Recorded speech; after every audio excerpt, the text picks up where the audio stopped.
Good morning students. आज के lecture में अपन डिस्कस करेंगे कुछ miscellaneous topics. Unit 1, 2, 3, 4 4 unit complete होने के बाद कुछ इम्पोर्टेंट टॉपिक्स हैं जो फ्रीक्वेंटली एग्ज़ाम में पूछे जाते हैं, उनको आज अपन फिर से एक बार रिवाइज करेंगे। और कुछ लेफ्ट आउट टॉपिक्स हैं जो बीच में कुछ टॉपिक्स छूट गए थे, उनको अपन कवर भी करेंगे साथ ही। तो डायोड के प्रकार हैं, अलग अलग एप्लीकेशन के लिए ज़रूरत के हिसाब से डायोड के डिज़ाइन अलग अलग किए गए हैं। जैसे कि अगर आपको टॉर्च जलानी है तो आप एलईडी का इस्तेमाल करते हैं। अगर आपको रेडियो बनाना है तो आप नॉर्मल पीएन जंक्शन का रेक्टिफायर बनाना है तो नॉर्मल पीएन जंक्शन का इस्तेमाल करेंगे। अगर आपको ऑसिलेटर बनाना है, मतलब कि अगर आपको कोई फ्रीक्वेंसी के किसी फिक्स फ्रीक्वेंसी का सिग्नल जनरेट करना है तो आप ऑसिलेटर का इस्तेमाल करेंगे। अगर आपको रेगुलेटर वोल्टेज रेगुलेटर बनाना है, कांस्टेंट वोल्टेज डिवाइस बनानी है तो आप जीनर डायोड का इस्तेमाल करेंगे। तो बच्चों, ज़रूरत के हिसाब से डायोड अलग अलग डिज़ाइन करी गई हैं। कैसे अलग अलग, इसकी प्रॉपर्टी कैसे चेंज हो जाती है। पहला बच्चों, प्रॉपर्टी चेंज करने का कैसे चेंज होती है, पहला है कारण कि आप जो मटेरियल इस्तेमाल करते हैं, जैसे कि आप पीएन जंक्शन जब आप पीएन जंक्शन बनाते हैं तो आप दो सेमीकंडक्टर लेयर आपस में जोड़ते हैं, पी और एन। इसका मटेरियल नॉर्मली सिलिकॉन जर्मेनियम होता है। आप आर्सेनिक, फास्फोरस, ये सब मटेरियल भी यूज़ कर सकते हैं, इस्तेमाल कर सकते हैं। इससे क्या होगा, इससे आपका जो प्रॉपर्टी है पीएन जंक्शन की वो बदल जाएगी। ठीक है बच्चों। दूसरा, आप जो कंसंट्रेशन है मटेरियल में पी और एन की जो डोपिंग है, कितना आपने इम्प्योरिटी मिलाई है, उस पे डिपेंड करेगी कैरेक्टरिस्टिक।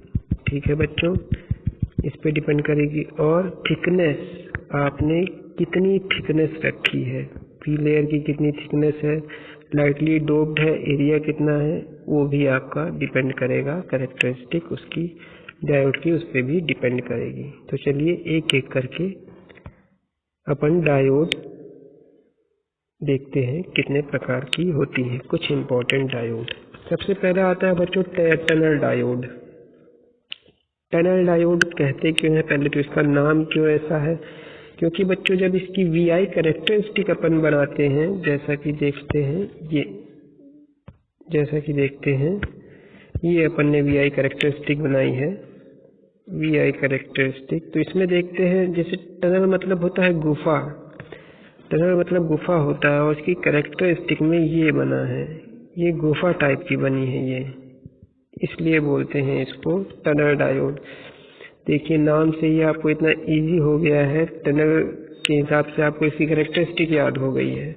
कैरेक्टरिस्टिक होती है ऐसे इसकी। ये नॉर्मल डायोड की कैसे होती है, फॉरवर्ड कैरेक्टरिस्टिक। नॉर्मल डायोड की कैरेक्टरिस्टिक फॉरवर्ड कैरेक्टरिस्टिक सिंपली ऐसे होती है, सिंपली फॉरवर्ड कैरेक्टरिस्टिक। और टनल डायोड की कैरेक्टरिस्टिक अप डाउन। ठीक है बच्चों। अब देखिए नॉर्मल कैरेक्टरिस्टिक में ये एक निगेटिव रेजिस्टेंस रीजन है। निगेटिव रेजिस्टेंस रीजन मतलब कि अगर वोल्टेज के साथ आपकी करंट बढ़ रही है, वोल्टेज बढ़ रहा है, करंट बढ़ रही है, मतलब कि आपका आर जो है वो आपका कांस्टेंट है, पॉजिटिव है। अगर आपका वोल्टेज बढ़ा रहे हैं आप और करंट घट रही है तो मतलब आर आपका निगेटिव है, निगेटिव रेजिस्टेंस, स्लोप निगेटिव हो गया। वी और आर का जो स्लोप है, इसके बीच का जो कर्व है उसका स्लोप निगेटिव हो गया है, मतलब वोल्टेज के बढ़ने के साथ करंट घट रही है, तो निगेटिव रेजिस्टेंस रीजन है ये। इसका इस्तेमाल बच्चों अपन ऑसिलेटर बनाने में, ऑसिलेटर कौन सा सर्किट होता है, ऑसिलेटर एक ऐसा सर्किट होता है जिसमें आपने सप्लाई दी तो आपको आउटपुट में कोई भी आपने सिग्नल जनरेट कर दिया है जो ऑसिलेट कर रहा है, जो कंपन कर रहा है एक पर्टिकुलर फ्रीक्वेंसी से। फ्रीक्वेंसी मतलब एक पैटर्न रिपीट कर रहा है एक पर्टिकुलर टाइम पीरियड पे, जिसकी फ्रीक्वेंसी 1/t हो जाएगी। f is equal to 1/t, जहाँ t उसका टाइम पीरियड है। ठीक है बच्चों, तो टनल डायोड की विशेष बात यही हो गई। इसके 2 पॉइंट याद रखने के लिए इम्पोर्टेंट हैं, एक P और एक V। P पॉइंट होता है बच्चों पीक वोल्टेज, V होता है पीक पॉइंट। इसका जो वोल्टेज होता है इस पॉइंट पे VP पीक वोल्टेज बोलते हैं इसको। और V जो है V पॉइंट है, V को बोलते हैं अपन वैली वोल्टेज।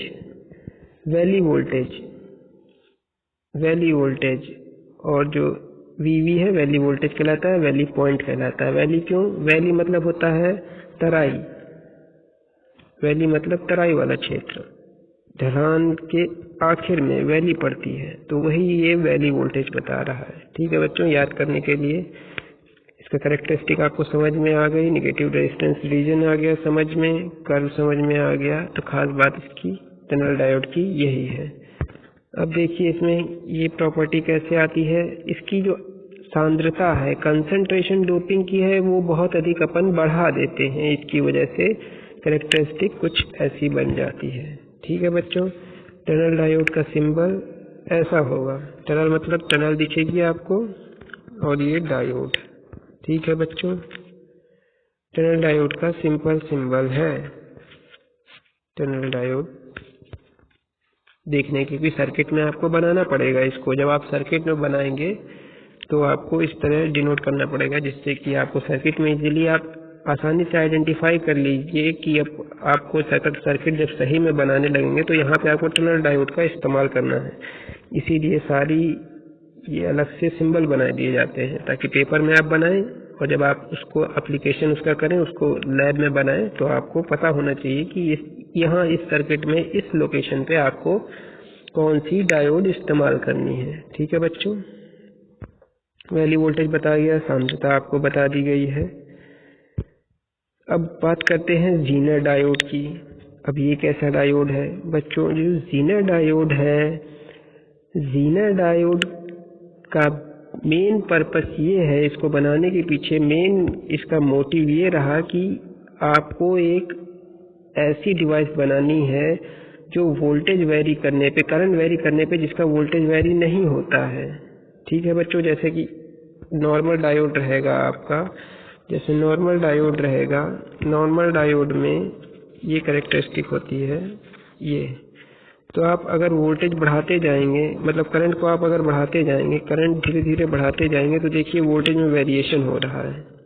ठीक है, तो अपन को एक ऐसी डिवाइस चाहिए थी जो करंट लोड वेरी करे, लोड वेरी करें पर वोल्टेज उतना ज़्यादा वेरी ना हो, तो उसके लिए टनल डायोड इस्तेमाल बनाई गई।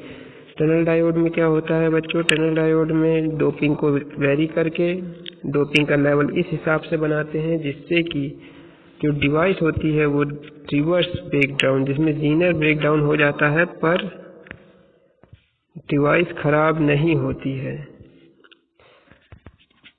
उस समय जो वोल्टेज है वो VZ कहलाता है, Zener voltage,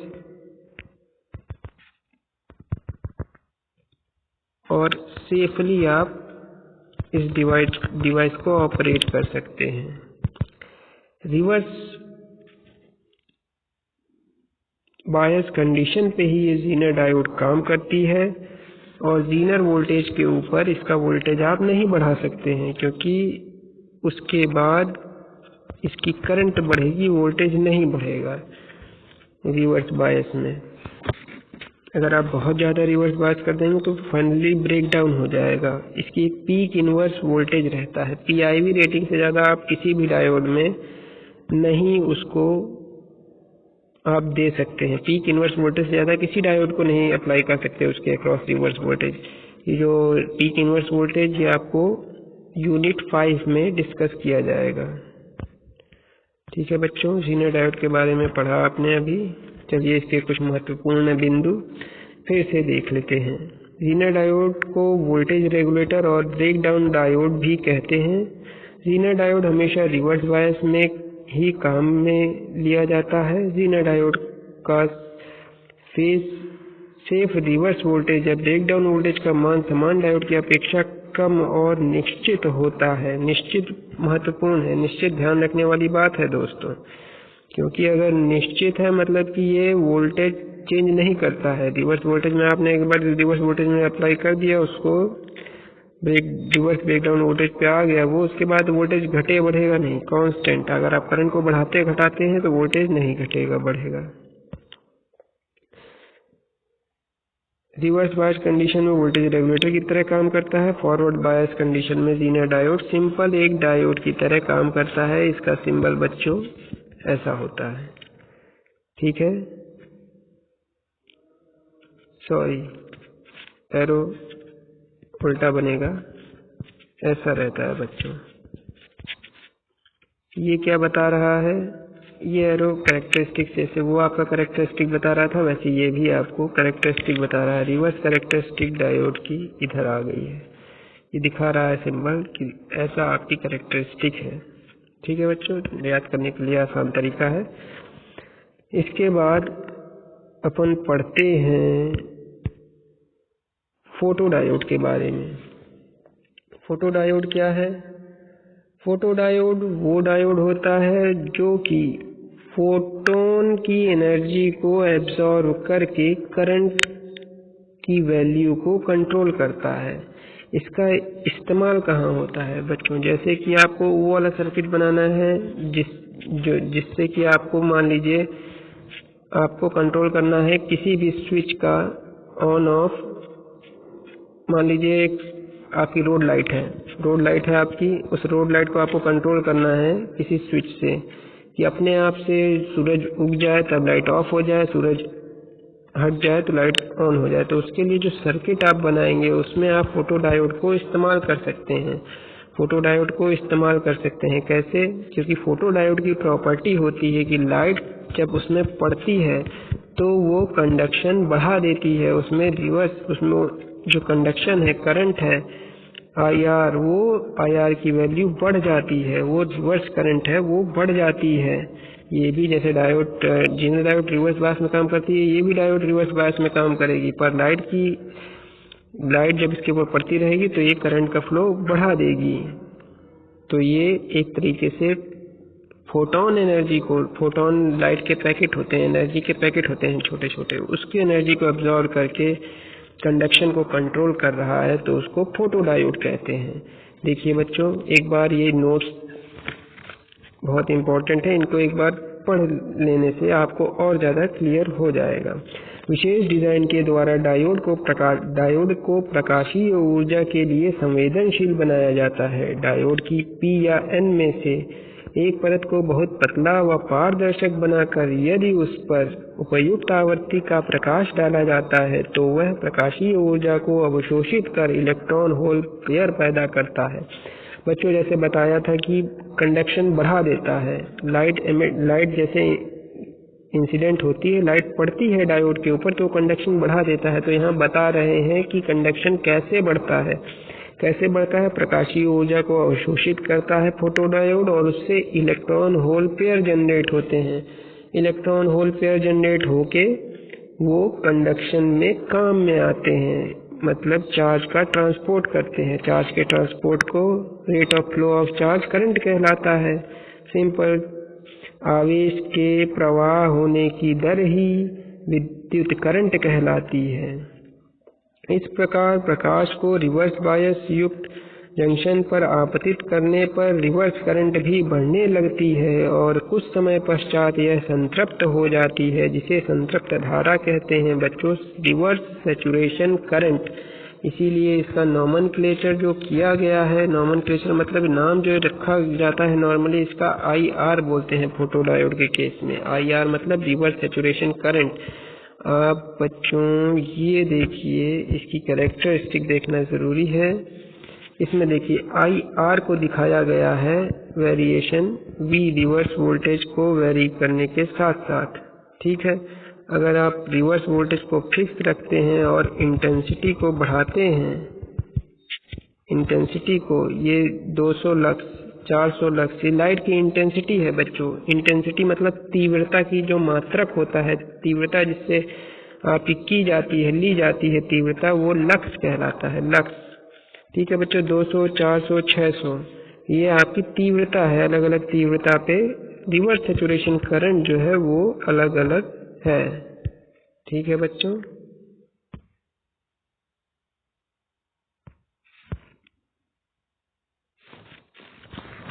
VR reverse voltage, IR reverse current. ठीक है, अब बात करते हैं लाइट एमिटिंग डायोड।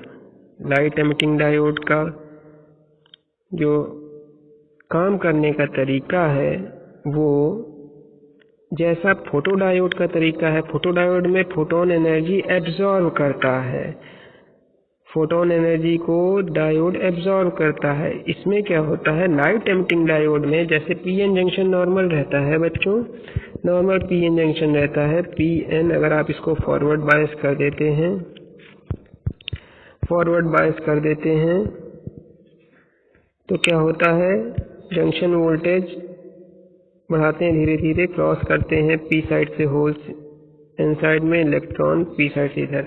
जब इधर क्रॉस करते हैं तो बीच में आपका एक जो रीजन है, space charge region, depletion region, वहाँ पे इलेक्ट्रॉन और होल पेयर कंबाइन भी होते हैं बच्चों, कंबाइन होते हैं, इलेक्ट्रॉन होल से कंबाइन भी होते हैं कुछ।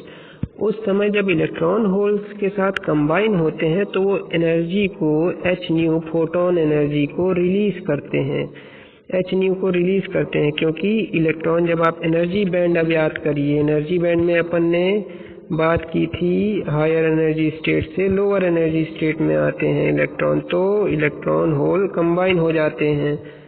इलेक्ट्रॉन होल कंबाइन हो जाएंगे तो क्या रिलीज करेंगे, एक फोटोन, एच न्यू का फोटोन रिलीज करेंगे। ठीक है बच्चों, तो ये फोटोन एनर्जी जब रिलीज करते हैं तो लाइट रेडिएशन में आ जाता है, वो विजिबल रीजन में उसकी आवृत्ति होती है, उसकी आवृत्ति विजिबल रीजन में होती है। ठीक है बच्चों, इसलिए अपन को वो दिखता है, जैसे कि सिंपल एलईडी लाइट्स हो गई आपकी, उसका कंसेप्ट, उसका जो काम करने का तरीका है बच्चों यही है। एक बार इसको पढ़ लेते हैं तो आपको और क्लियर हो जाएगा। कुछ अर्धचालक पदार्थ जैसे गैलियम आर्सेनाइड, गैलियम फास्फाइड इत्यादि से निर्मित डायोड में जब आवेश वाहकों को पुनः संयोजन होता है तो प्रकाश तरंगों के रूप में ऊर्जा का उत्सर्जन होता है। इस प्रकार पदार्थों से बने पीएन संधि डायोड को प्रकाश उत्सर्जक डायोड कहते हैं। अब बच्चों, अब जैसे कि फोटो डायोड में अपन ने देखा था, अपन का मेन ये सिंबल बनाने का मेन तात्पर्य, पर्पस क्या रहता है कि आपको सिंबल देख के समझ में आ जाए कि किस कौन सी डायोड इस्तेमाल की गई है। जब आप फोटो डायोड देखते हैं तो फोटो डायोड में आपको डायोड लाइट इंसिडेंट हो रही है, आ रही है, गिरते हुए डायोड के ऊपर दिख रही है। जब आप एलईडी देखते हैं तो एलईडी में लाइट उत्सर्जित होते हुए दिखती है, निकलते हुए दिखती है। ठीक है बच्चों,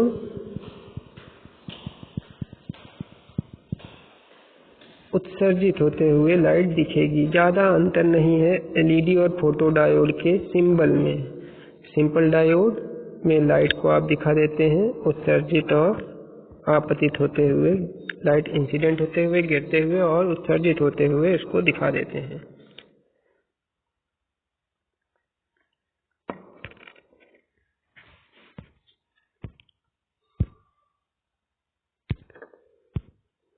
अब चलते हैं बच्चों नेक्स्ट टॉपिक, थर्मल रनअवे के बारे में। थर्मल रनअवे ट्रांजिस्टर की एक बहुत बड़ी दिक्कत है, ये थर्मल रनअवे की। इसको कंपनसेट करने के लिए बहुत सारे मेथड अपन ने पढ़े थे। बायसिंग पढ़ी थी, डिफरेंट टाइप ऑफ बायसिंग, और हीट सिंक की मदद से इसको दूर किया जा सकता है, सर्किट बना के दूर किया जा सकता है, थर्मिस्टर, ट्रांजिस्टर आदि उपकरणों का प्रयोग करके इसको दूर किया जा सकता है। आज फिर से बात कर लेते हैं एक बार थर्मल रन अवे की ट्रांजिस्टर में। तो थर्मल रन अवे का मतलब क्या है, पहले ये पता होना चाहिए।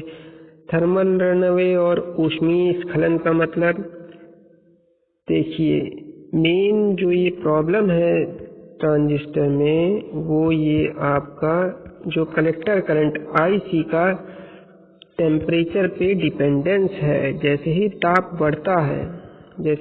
बढ़ता है वैसे ही ICVO रिवर्स बायस करंट, जो रिवर्स सैचुरेशन करंट, जो ICO मेनली ICO से जिसको प्रदर्शित करते हैं, वो रिवर्स सैचुरेशन करंट बढ़ने लगती है। रिवर्स सैचुरेशन करंट के बढ़ने के साथ साथ IC में भी वृद्धि होती है। IC में वृद्धि होने के साथ साथ फिर से टेम्परेचर में बढ़ोतरी होती है। ठीक है, रिलेशन अगर आप याद करेंगे तो रिलेशन क्या था, IC is equal to beta IB plus 1 plus beta IB ICO reverse saturation current CBO। ठीक है बच्चों, ये रिलेशन था। तो जैसे ही ICBO टेम्परेचर बढ़ा, ICBO बढ़ा, ICBO बढ़ा, IC बढ़ा, IC बढ़ा तो जंक्शन में करंट जब बढ़ी तो कलेक्टर और बेस जंक्शन में टेम्परेचर फिर से बढ़ा। जैसे ही कलेक्टर बेस जंक्शन में टेम्परेचर बढ़ा वैसे ही ICO फिर से बढ़ा, फिर फर्दर उसने IC बढ़ाया। जी, धीरे धीरे करंट बढ़ने के साथ साथ करंट की वैल्यू इतनी ज़्यादा बढ़ जाती है कि IC बहुत ज़्यादा हो जाता है और फाइनली आपका ट्रांजिस्टर वो ब्रेक डाउन हो जाता है, ट्रांजिस्टर जल जाएगा तो करंट के बढ़ने के कारण। तो अब इसका उपाय क्या है, इसका उपाय ये है बच्चों कि जो हीट जनरेट हो रही है, जिसके कारण ताप में वृद्धि हो रही है, जो ऊष्मा पैदा हो रही है, उस ऊष्मा के पैदा होने की दर उसको डिसिपेट, उसको व्यय करने की दर से कम हो। ऊष्मा कम दर से पैदा हो और व्यय ज़्यादा दर से हो। तो फिर क्या करेंगे कि आप उसमें एक ऐसा हीट सिंक का उपयोग करते हैं। इसको दूर करने के लिए हीट सिंक आपने देखा होगा, ट्रांजिस्टर ऊपर ऐसे लगा रहता है, पीछे एल्युमिनियम का एक सिंक बेस पे ट्रांजिस्टर को रखते हैं। तो क्या होगा, ये हीट सिंक है। ये जो ट्रांजिस्टर से ऊष्मा पैदा हो रही है उसको ये डिसिपेट करता है, हीट सिंक। ठीक है बच्चों,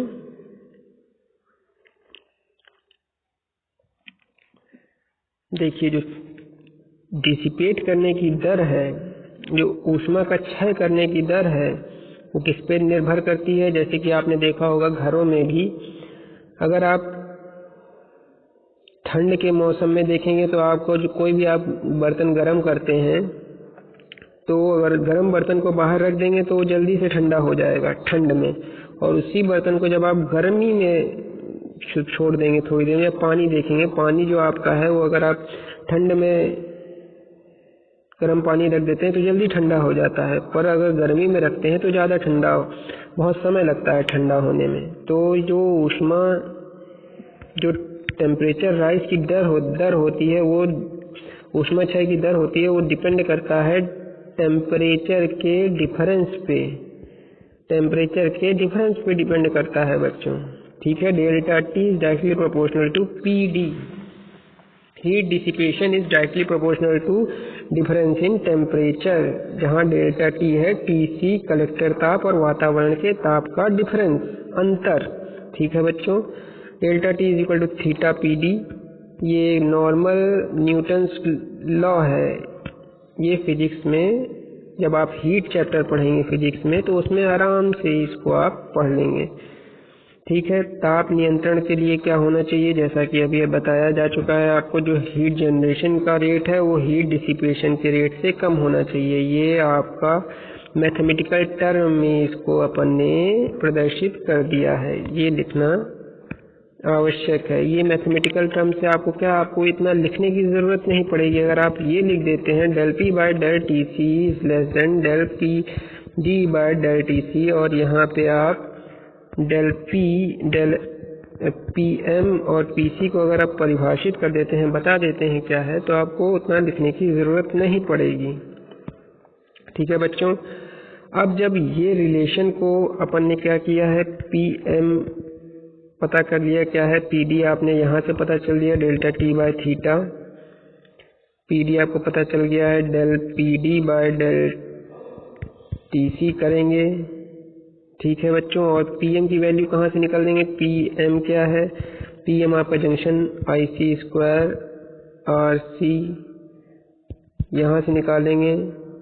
ये सब आप जब कैलकुलेट करेंगे तब आपको एक फाइनली रिलेशन अब मिल जाएगा, जहाँ पे जो क्या है VC should be less than VCC by 2। ये रिलेशन ज़रूरी है, इम्पोर्टेंट है कि आपका जंक्शन बचा रहे। आपका जंक्शन को बचाने के लिए इस रिलेशन को फॉलो होना बहुत ज़रूरी है। ठीक है बच्चों, चलिए आगे बढ़ते हैं।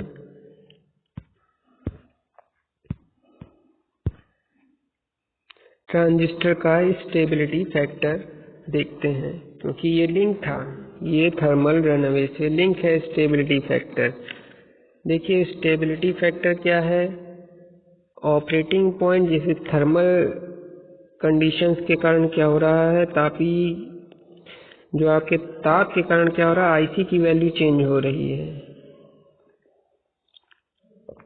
IC चेंज होगा, VCE चेंज होगा। तो IC चेंज होने के क्या कुछ मेन कारण हैं, मुख्यतः 3 कारण हैं IC चेंज होने के: reverse saturation current, base emitter voltage और करंट गेन बीटा। 3 कारण हैं मेन। ये 3 कारण तीनों के तीनों डिपेंड करते हैं ताप पे, टेम्परेचर पे बच्चों। ठीक है। अब देखिए, इनकी जो टेम्परेचर पे डिपेंडेंस है, इसके कारण ये 3 वैरी होते हैं। इसके कारण IC में परिवर्तन होता है, उसके कारण जो आपका ऑपरेटिंग पॉइंट है, जिससे हम Q पॉइंट कहते हैं। बच्चों याद करिए, Q पॉइंट बनाया था अपन ने, एक DC लोड लाइन ली थी और ये Q पॉइंट था। AC लोड लाइन लेंगे, ये Q पॉइंट रहेगा। ट्रांजिस्टर जिस पॉइंट पे ऑपरेट कर रहा होगा, VCE और IC। ठीक है बच्चों, वो Q पॉइंट है। अब वो Q पॉइंट डिस्टर्ब होता है, वो चेंज होने से, करंट के साथ चेंज होने से डिस्टर्ब होता है। तो उसको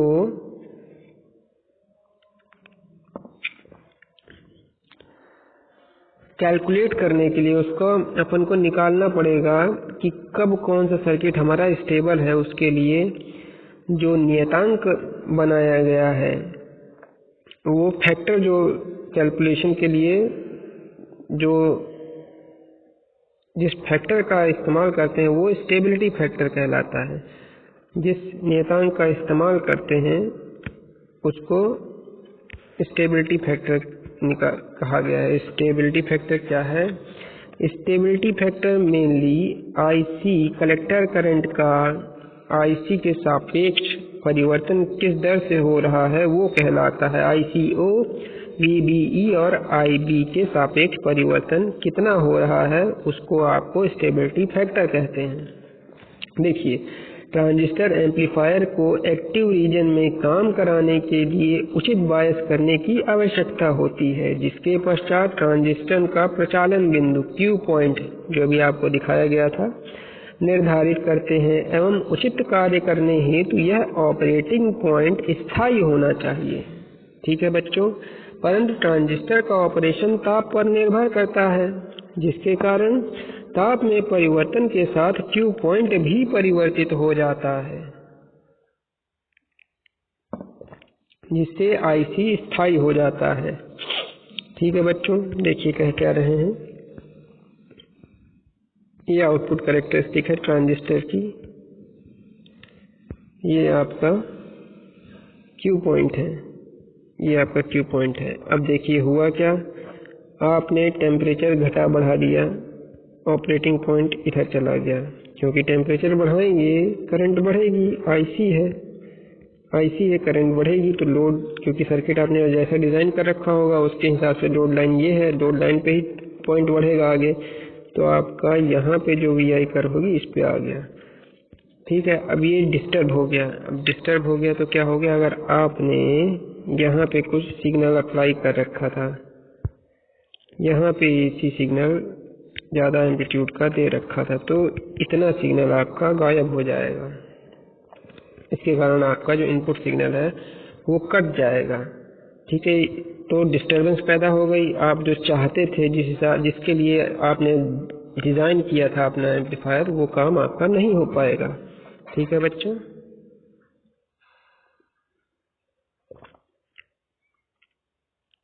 तो फिर उसको स्थायी करने के लिए आपको स्टेबिलिटी फैक्टर कम से कम होनी चाहिए उसकी वैल्यू। मतलब वेरिएशन जो आईसी का है वो आईसीओ के सापेक्ष, वी बेस एमीटर के सापेक्ष और आई बीटा के सापेक्ष वो कम होना चाहिए। ठीक है, देखिए, जिससे आईसी स्थायी हो जाता है। आईसी के अस्थायित्व के 3 स्रोत होते हैं: reverse saturation current ICO, base emitter voltage VBE और current gain beta. IC ICO, VBE और बीटा पर निर्भर कर रहा है। इसलिए बच्चों ये देखिए, इधर लिखा गया है आईसी इज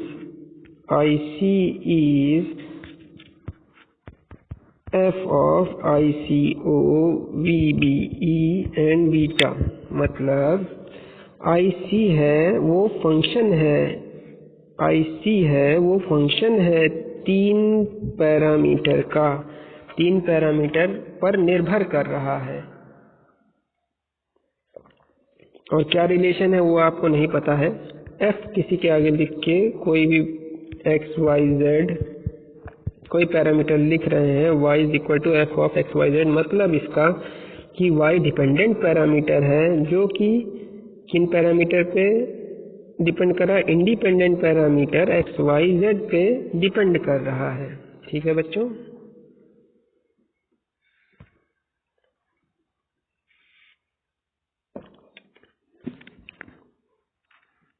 उसके बाद अवकलन कर दिया है, आंशिक अवकलन। आंशिक अवकलन करने के बाद परिभाषित कर दिया है एस, एस डैश और डबल एस को। ये एस, एस डैश और डबल एस ही आपका स्टेबिलिटी फैक्टर कहलाते हैं। ठीक है बच्चों, S, S double dash, S dash stability factor कहलाते हैं, जो ताप के प्रति परिपथ की संवेदनशीलता के मापक होते हैं। ये लाइन बहुत ही आवश्यक है बच्चों। स्टेबिलिटी फैक्टर कहलाते हैं एस, एस डैश और डबल एस डैश, जो ताप के प्रति परिपथ की संवेदनशीलता के मापक होते हैं। मतलब जो वेरिएशन है टेम्परेचर के कारण वेरी पे पैरामीटर का, उसको ये मॉनिटर करते हैं। अब बच्चों अगला टॉपिक आता है ऊष्मीय स्खलन हो गया, फोटोडायोड हो गया, डायोड के प्रकार हो गया, ऑपरेटिंग पॉइंट ट्रांजिस्टर का। जो भी आपको पिछली टॉपिक में अभी बताया जा चुका है वही चीज़ फिर से है। ऑपरेटिंग पॉइंट क्या होता है वो यहाँ पे समझाया गया है। जैसा कि बच्चों वहाँ मैंने बना के बताया था, यहाँ बना हुआ है। ऑपरेटिंग पॉइंट में क्या होगा, एसी लोड लाइन है हल्का सा, और ये डीसी लोड लाइन है। ये आपकी AC load line, DC load line. ठीक है बच्चों, एसी लोड लाइन ये हो गई, ये हो गई आपकी डीसी लोड लाइन। अब ये कहाँ इंटरसेक्ट कर रही है, यहाँ पे देखिए। एसी में जब एसी सर्किट, जब एसी सिग्नल आप लेंगे, एसी सिग्नल को लेंगे तो इस लाइन पे आपका सिग्नल का वेरिएशन आएगा ऐसे। अगर आप डीसी सिग्नल को लेंगे तो इस लाइन पे आपका वेरिएशन आएगा। डीसी सिग्नल कोई भी रहेगा, डीसी प्लस एसी, वो इस लाइन पे रहेगा, सर्किट जैसा आपका रहेगा। ठीक है बच्चों, अब इसका इंटरसेक्शन पॉइंट ट्रांजिस्टर के ऑपरेशन से कहाँ पे है, यहाँ पे है। तो आपका जो ट्रांजिस्टर काम करेगा वो एसी एनालिसिस करते हैं तो आप एसी लोड लाइन लेंगे, डीसी एनालिसिस करते हैं तो आप डीसी लोड लाइन लेंगे। किसके साथ? ट्रांजिस्टर के कैरेक्टरिस्टिक के साथ। यहाँ पे काम कर रहा है एसी, इस कैरेक्टरिस्टिक के हिसाब से यहाँ से, इस कैरेक्टरिस्टिक के हिसाब से यहाँ से। तो ये जो क्यू पॉइंट है इसका आईसी अगर आप वेरी करेंगे, आईसी अगर आप बदल रहे हैं तो क्यू पॉइंट वेरी कर रहा है, क्यू पॉइंट अलग अलग बदल रहा है, अलग अलग बदल रहा है। इसी को रोकने के लिए अपन कुछ तरीके अपनाते हैं। पहला स्टेबिलिटी फैक्टर क्यों, वो मापने के लिए बताता है कितना स्टेबल है सर्किट।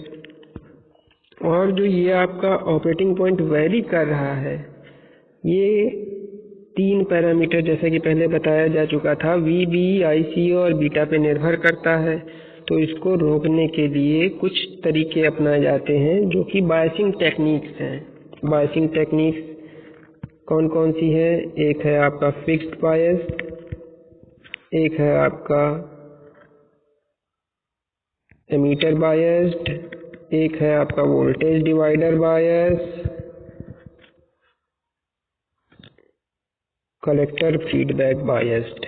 बायस टेक्निक थी जिसमें आपका वोल्टेज डिवाइडर बायस सबसे ज़्यादा स्टेबल था, स्टेबिलिटी फैक्टर उसका 1 आता था बच्चों। ठीक है, ये याद रखेंगे, वोल्टेज डिवाइडर बायस सबसे ज़्यादा स्टेबल था।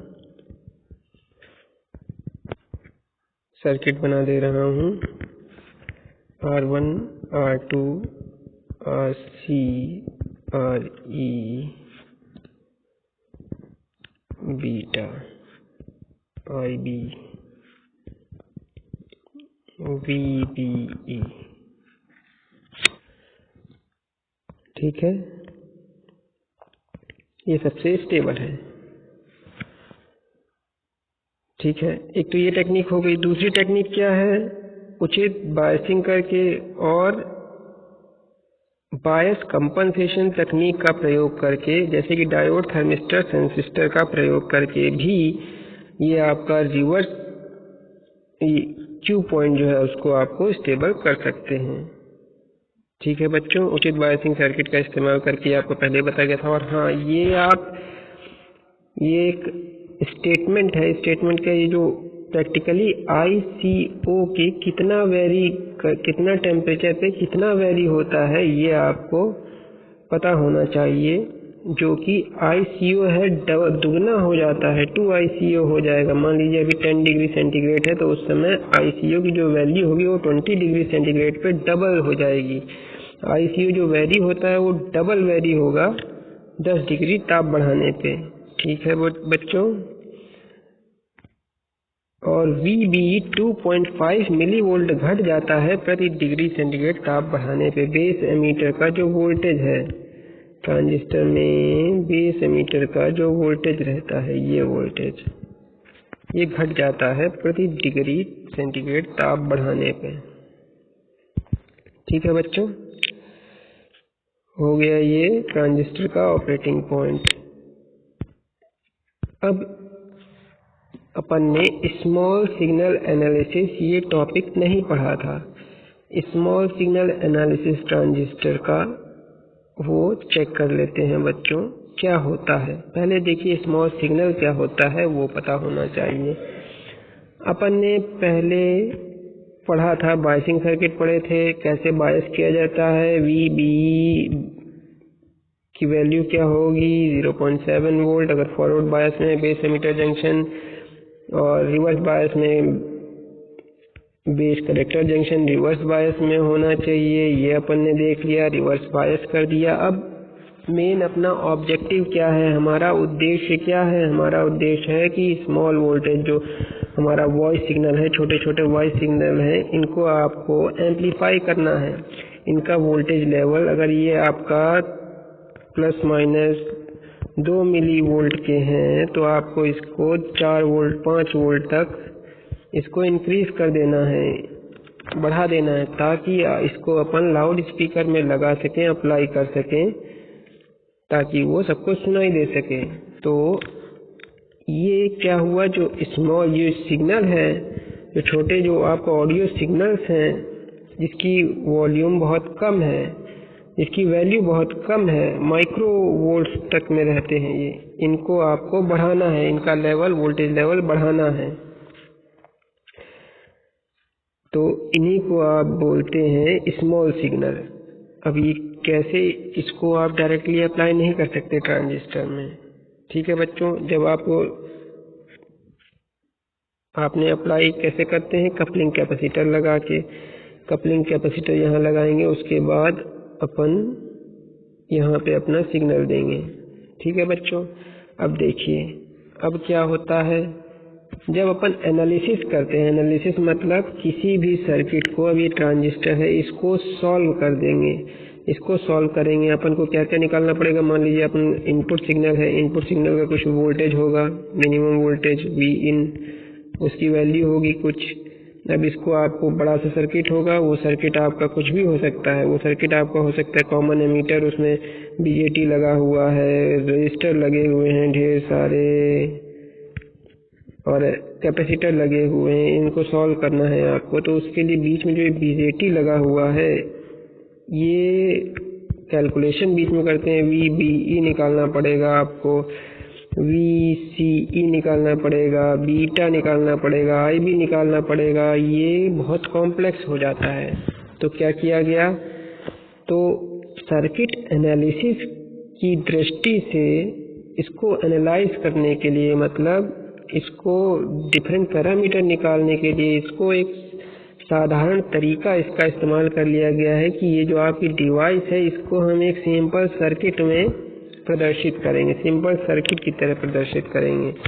सिंपल सर्किट की तरह प्रदर्शित करेंगे तो क्या होगा, जो सिंपल सर्किट की अपन की जो थ्योरी अपन ने पढ़ रखी है, जिसमें कि Thevenin equation, Norton equation, Thevenin Norton superposition, जो ये अपन ने थ्योरम्स पढ़ रखी हैं, उसको अप्लाई करके अपन आउटपुट वोल्टेज, सिग्नल का आउटपुट वोल्टेज आराम से निकाल सकें। तो इसके लिए अपन को हर डिवाइस का एक इक्विवेलेंट मॉडल बनाना पड़ता है। ठीक है बच्चों, अब मॉडल क्या बनाना पड़ता है, मॉडल अपन कई तरीके से बना सकते हैं। कैसे बना सकते हैं वो अपन पढ़ेंगे 2 पोर्ट नेटवर्क में।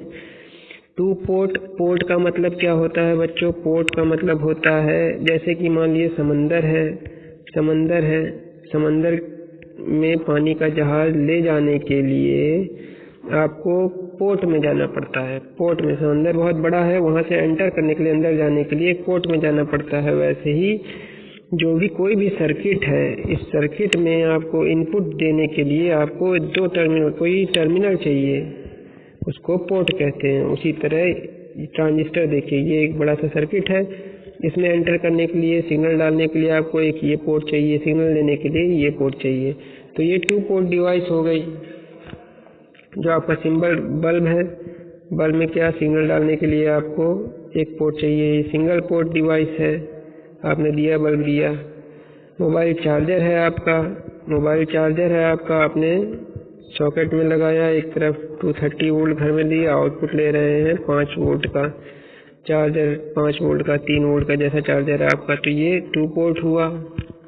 तो उसी तरह ये आपने जो ट्रांजिस्टर का मॉडल है, इसको 2 पोर्ट में आपको एक इक्विवेलेंट सर्किट बनाना है, उसी को बोलते हैं 2 पोर्ट मॉडल। अब ये इक्विवेलेंट सर्किट कई तरीके से बन सकता है। एच पैरामीटर होते हैं। पैरामीटर मतलब बच्चों ये रिलेशन है आई और input voltage, output voltage, input current और आउटपुट करंट के बीच में जो आपके रिलेशन है वो कई तरीके से बन सकते हैं। इम्पीडेंस का हो सकता है, कंडक्टेंस का हो सकता है, रेजिस्टेंस का हो सकता है, फॉरवर्ड गेन का हो सकता है।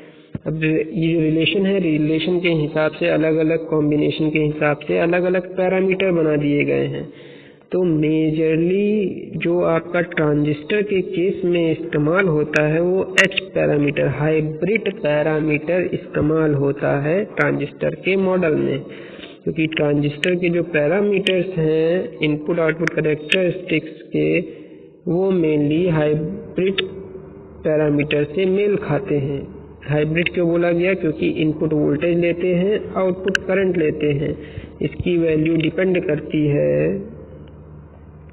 आउटपुट वोल्टेज में, इनपुट करंट में, और आउटपुट वोल्टेज में, इनपुट करंट में, आउटपुट वोल्टेज में। और इसका जो रिलेशन बैठाने वाला जो पैरामीटर है वो H है। हाइब्रिड लिखते हैं H12, H11, H12, H21, H22। ठीक है बच्चों, ये देखिए। अब इसको जब कंपेयर करते हैं अपन अपने ट्रांजिस्टर से जो बनाया है अपन ने सर्किट से, तो अपन को जो सर्किट मिलता है कुछ इस तरह का बनेगा वो सर्किट, इक्विवेलेंट सर्किट। ठीक है बच्चों, कैसे? देखिए, VB is equal to HIB into HFB into VBC। ठीक है बच्चों, HFB गेन है, VBC बेस कलेक्टर का वोल्टेज है। ठीक है बच्चों, आउटपुट वोल्टेज ये। ठीक है बच्चों, और HIC करंट है, HFB current gain. HFB nothing but beta है, ये बीटा, जो नॉर्मल बीटा उसको HFB बोलते हैं हाइब्रिड मॉडल में। ठीक है बच्चों, और VBC क्या है? BC कुछ नहीं है, कलेक्टर वोल्टेज है। कलेक्टर वोल्टेज देखिए, इसमें आपको कुछ भी ऐसा नहीं होगा जो आप निकाल नहीं सकते हैं। HIB आपका इनपुट RB है, HIB आपका RB है, इनपुट रेजिस्टेंस। ठीक है बच्चों, VBC आपका बेस कलेक्टर वोल्टेज है, जो स्मॉल सिग्नल आप अप्लाई करेंगे उसका वोल्टेज है, वो बेस एमीटर वोल्टेज हो जाएगा। VCB कलेक्टर बेस वोल्टेज है, जो आप आउटपुट पे एक्सट्रैक्ट करेंगे, यहाँ पे जो आप लोड लगा के जो लेंगे वोल्टेज, आउटपुट वोल्टेज, वो VCB है। तो आपने इस डिफिकल्ट सर्किट को देखने में जो आपको डरावना लगता है, तीन टांगे ऐसे, वो आपने सिंपल इलेक्ट्रिकल सर्किट में उसको कन्वर्ट कर दिया है, और वो आपके एनालिसिस के लिए बहुत आसान हो गया है। यही अपना स्मॉल सिग्नल हाइब्रिड मॉडल है BJT का। ठीक है बच्चों, अब नेक्स्ट क्लास में अपन चैप्टर 5 में एंटर करेंगे, चैप्टर 5 के बारे में पढ़ेंगे। तब तक के लिए नमस्कार।